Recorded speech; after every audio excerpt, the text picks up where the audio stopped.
આપ પ્રમુખ Isudan ગઢવીની press conference અને જેમાં વરસાદી આફત અંગે સરકાર પર તેઓએ આકરા પ્રહારો કર્યા।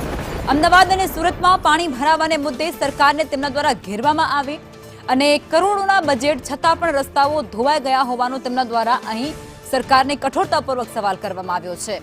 વરસાદથી 56 થી વધુ લોકોના મોત નિપજ્યા અને મૃતકોના પરિવારજનોને 1 કરોડ રૂપિયાની સહાય સરકાર આપે તેવી ઉગ્ર માંગ કરી છે।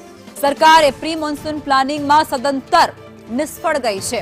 નુકસાનનો ત્વરિત સર્વે કરી અને યોગ્ય વળતર ચૂકવવામાં આવે તેવું તેમના દ્વારા માંગ કરી છે। દક્ષિણ ગુજરાતથી લઈ અને અમદાવાદ સુધી હજારો કરોડનો બજેટ, હજારો કરોડની કોર્પોરેશનના બજેટ છતાં પણ આજે ખૂબ ઘરોમાં પાણી ભરાયા, ફેક્ટરીઓમાં પાણી ભરાયા, દુકાનોમાં પાણી ભરાયા, રોડ રસ્તા ધોવાઈ ગયા। જે હમણાં નવા બનેલા રોડ રસ્તાઓ એ ધોવાઈ ગયા। ભાજપનું ભ્રષ્ટાચાર ખુલ્લું થઈ ગયું।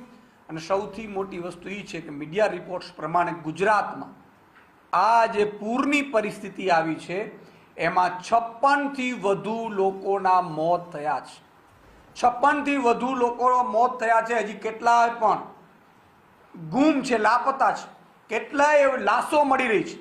ત્યારે હું મુખ્યમંત્રીશ્રીને વિનંતી કરું છું કે મુખ્યમંત્રીશ્રી, આ સરકારની ફરજ છે, જે લોકોના મૃત્યુ થયા છે બાઢમાં, આફતમાં, એમને એમના પરિવારને 1 કરોડ રૂપિયાની સહાય જાહેર કરે।